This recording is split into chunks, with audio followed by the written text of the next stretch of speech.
പിന്നെ ചില ഉദ്യോഗസ്ഥർ ഈ പന്നീനെ കൊന്നാൽ എന്താ ചെയ്തതെന്ന് അന്വേഷിച്ച് നടക്കുന്നുണ്ട്. ആ അന്വേഷണം അങ്ങനെ വേണ്ടതില്ല എന്നവരോട് പറഞ്ഞിട്ടുണ്ട്. പക്ഷെ അവരത് അന്വേഷിക്കുന്നതല്ല ചിലർ സ്വീകരിച്ച് പോകുന്നുണ്ട്. ജനസംഖ്യാ നിയന്ത്രണം നടപ്പാക്കിയല്ലോ, നല്ല ജനസംഖ്യാ നിയന്ത്രണം നടപ്പാക്കിയിട്ടുണ്ട്. അപ്പോൾ മൃഗങ്ങൾക്കത് ബാധകമല്ല. അപ്പോൾ മൃഗങ്ങൾക്കുള്ള ജനസംഖ്യാ നിയന്ത്രണം എന്ന് പറയുന്നത് സാധാരണഗതിയിൽ ഒരു ഭാഗത്തെ കൊല്ലൽ തന്നെയാണ്. നമ്മുടെ രാജ്യം മാത്രമാണ് ഇതിനെ തൊടാൻ പാടില്ല എന്നുള്ള നിലയെടുത്തിട്ടുള്ളത്. ലോകത്ത് പല രാഷ്ട്രങ്ങളും നല്ല രീതിയിൽ തന്നെ മൃഗങ്ങളെ കൊല്ലുന്നവരാണ്. അതാണ് നായാട്ടും മറ്റു കാര്യങ്ങളും ഒക്കെ ആയിട്ട് നടക്കുന്നത്. അതൊരു തരത്തിലുള്ള നിയന്ത്രണമാണ്. പണ്ട് വീരപ്പനെ പറ്റി പറയുന്നൊരു തമാശയുണ്ടല്ലോ. വീരപ്പനൊരു കാലത്ത് പറഞ്ഞിരുന്നു പോലും, ഞാൻ ഇല്ലാതായാലാണ് എൻ്റെ വില നിങ്ങൾക്ക് മനസ്സിലാവില്ല. കാരണം ആന ഇഷ്ടം പോലെ പിന്നെ വരുമല്ലോ എന്നാണ്. അപ്പോൾ എല്ലാറ്റിനും ഒരു നിയന്ത്രണം വേണ്ടേ? നിയന്ത്രണം ഇല്ലാത്ത അവസ്ഥയാണ്.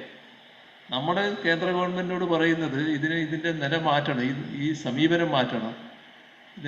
ഇങ്ങനെയുള്ള മൃഗങ്ങളെ കൊല്ലുന്നതിനുള്ള അവകാശം കിട്ടണം. അതാണ് നമ്മൾ സ്വീകരിക്കുന്ന സമീപനം. ഇപ്പോൾ പന്നീൻ്റെ കാര്യത്തിൽ തദ്ദേശ സ്വയംഭരണ സ്ഥാപനങ്ങൾക്ക് അധികാരം നൽകിയിട്ടുണ്ട്. പിന്നെ ചില ഉദ്യോഗസ്ഥർ ഈ പന്നീനെ കൊന്നാൽ എന്താ ചെയ്തതെന്ന് അന്വേഷിച്ച് നടക്കുന്നുണ്ട്.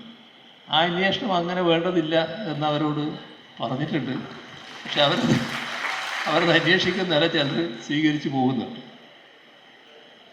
ഇതിൽ നമ്മളൊരു സംസ്ഥാന സവിശേഷ ദുരന്തമായി തന്നെ മനുഷ്യ വന്യജീവി സംഘർഷത്തെ കാണുകയും അങ്ങനെ പ്രഖ്യാപിക്കുകയും ചെയ്തിട്ടുണ്ട്. അതിൽ വനത്തിനകത്ത് ചില കാര്യങ്ങൾ ചെയ്യേണ്ടതായിട്ടുണ്ട്. ഈ ഭൂമി എല്ലാവർക്കും ഉള്ളതാണല്ലോ, മനുഷ്യന് മാത്രമുള്ളതല്ല, മറ്റ് ജീവികൾക്കും അർഹതപ്പെട്ടതാണ്. അപ്പോൾ അവർക്ക് ജീവിക്കാൻ ആവശ്യമായ ആവാസ വ്യവസ്ഥ ഉറപ്പിക്കുക എന്നുള്ളത് വളരെ പ്രധാനമാണ്. കാട്ടിൽ സംഭവിച്ചത് ഒരു ഭാഗം പറയുന്നത് അവിടെ മനുഷ്യന് വേണ്ടാത്ത മാത്രമല്ല മൃഗത്തിനും വേണ്ടാത്ത സസ്യങ്ങൾ അവിടെ വളർത്തുന്നുണ്ട്. അതാണ് ഈ അധിനിവേശ സസ്യം എന്ന് പറയുന്നത്. അതിൻ്റെ ഭാഗമായിട്ട് മൃഗങ്ങൾക്കത് ആവശ്യമില്ല. അപ്പോൾ മൃഗങ്ങൾക്ക് തീറ്റയില്ല. ആ തീറ്റ തേടി അവർ പുറത്തു വരുന്നു. വെള്ളം, കുളവും മറ്റും വരണ്ടുപോയിരിക്കുന്നു. ആ കുളം പുനർജീവിപ്പിക്കേണ്ടതുണ്ട്. നല്ലതുപോലെ നീരുറവകൾ സ്ഥാപിക്കേണ്ടതായിട്ടുണ്ട്. എങ്കിൽ മാത്രമേ അവിടെ വെള്ളം കുടിക്കാൻ ഇവർക്ക് സാധിക്കും. അപ്പോൾ അതിനിപ്പോൾ കണ്ടിട്ടുള്ളത് ആ കുളങ്ങൾ നല്ല നിലക്ക് പുനർനിർമ്മിക്കുക, പുതിയത് വേണമെങ്കിൽ പുതിയത് ഉണ്ടാക്കുക, പുതിയ മഴവെള്ള സംഭരണികളും ഉണ്ടാക്കുക.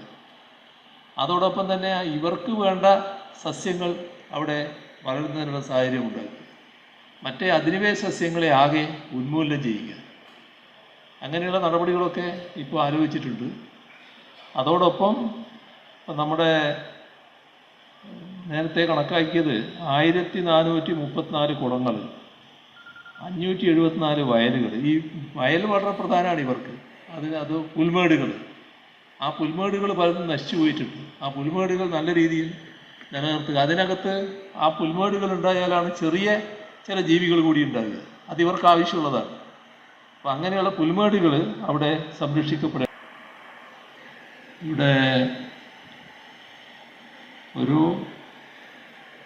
നിർദ്ദേശം വരികയുണ്ടായി, എല്ലാ പാവങ്ങൾക്കും ഒരു നേരം ഭക്ഷണം എന്നൊരു നിർദ്ദേശം. അത് നമ്മളൊരു ഘട്ടത്തിൽ നടപ്പാക്കിയ കാര്യമാണല്ലോ. ഈ കോവിഡിൻ്റെ ഘട്ടത്തിൽ ഭക്ഷണം ലഭിക്കാത്തൊരു സാഹചര്യം വന്നെങ്കിലും എന്നുള്ളൊരു ധാരണയിലാണല്ലോ നമ്മൾ വ്യാപകമായിട്ട് നടപ്പാക്കിയിരുന്നത്. പിന്നെ അത് അത്രത്തോളം ആവശ്യമായി വന്നിട്ടില്ല. പക്ഷേ അങ്ങനൊരു ആവശ്യം നമുക്ക് ഗൗരവമായിട്ട് എടുക്കാവുന്നതാണ്. നേരത്തെയുള്ള ജനകീയ ഹോട്ടലുകൾ അതിൻ്റെ ഭാഗമായിട്ടാണ് നമ്മൾ സ്ഥാപിച്ചിരുന്നത്. അവിടെ പോയി കാശില്ലെങ്കിലും ഭക്ഷണം കഴിക്കാമെന്നൊരു നില നമ്മൾ സ്വീകരിച്ചിരുന്നു. ഏതായാലും അത് കൂടുതൽ പരിശോധിച്ച് നോക്കാം നമുക്ക് എന്താ ചെയ്യേണ്ടത്. ഇവിടെ നമ്മുടെ കലയും സംഗീതവും ആയുർവേദവും എല്ലാം കൂടി ചേർത്തുകൊണ്ടുള്ള ഒരു കലാഗ്രാമത്തെക്കുറിച്ചുള്ള നിർദ്ദേശം വരികയുണ്ടായി. നമുക്ക് സർക്കാരിന് എങ്ങനെയാണ് സഹകരിക്കാൻ പറ്റുക എന്നുള്ളത് ആലോചിക്കാം. എൻ്റെ മൂർത്തമായ കാര്യങ്ങൾ പരിശോധിക്കുക. അദ്ദേഹം ഒരു നിവേദനം തന്നിട്ടുണ്ട്, അത് പരിശോധിച്ച് നോക്കാം. അഴീക്കൽ പോർട്ടിൻ്റെ കാര്യം ഗൗരവമായി തന്നെ ഇവിടെ ഉന്നയിച്ചു. അത് സർക്കാർ ഗൗരവമായിട്ട് തന്നെ കാണുന്ന ഒരു കാര്യമാണ്. ഇവിടെ അഴീക്കൽ തുറമുഖത്തിൻ്റെ ആഴം നിലനിർത്തുന്നതിന് ഡ്രഡ്ജിങ് കൃത്യമായിട്ട് നടന്നു പോകേണ്ടതുണ്ട്. അത് വളരെ പ്രധാനമായിട്ടുള്ള കാര്യമാണ്. ഒരു പ്രത്യേക ആവശ്യം വന്നപ്പോൾ ഇവിടെ ഉപയോഗിച്ചിരുന്ന ഡ്രഡ്ജർ ഇവിടുന്ന് ഒരു സ്ഥലത്ത് മുതലപ്പുഴയിൽ ഒരു പ്രത്യേക പ്രശ്നം വന്നപ്പോൾ എടുക്കേണ്ടി വന്നിട്ടുണ്ട്. അതൊരു പ്രത്യേക സാഹചര്യത്തിൽ മാത്രമാണ്. ഏതായാലും ഇവിടെ ഡ്രഡ്ജിങ് നല്ല നിലക്ക് നടത്തുക, ആഴം വർദ്ധിപ്പിക്കുക എന്നുള്ളത് തന്നെയാണ് കാണുന്നത്. കസ്റ്റംസ് ക്ലിയറൻസ് ആവശ്യമുള്ള പ്രവർത്തനങ്ങൾ ഈ നടക്കാത്തത് കൊണ്ട് ഇലക്ട്രോണിക്സ് ഡാറ്റ എൻട്രി സംവിധാനം അടിയന്തരമായി ഏർപ്പെടുത്തേണ്ടതില്ല എന്ന് കണ്ടിട്ടുണ്ട്. കസ്റ്റംസ് ക്ലിയറൻസ് ആവശ്യമുള്ള ഏതെങ്കിലും ഓപ്പറേഷനുകൾ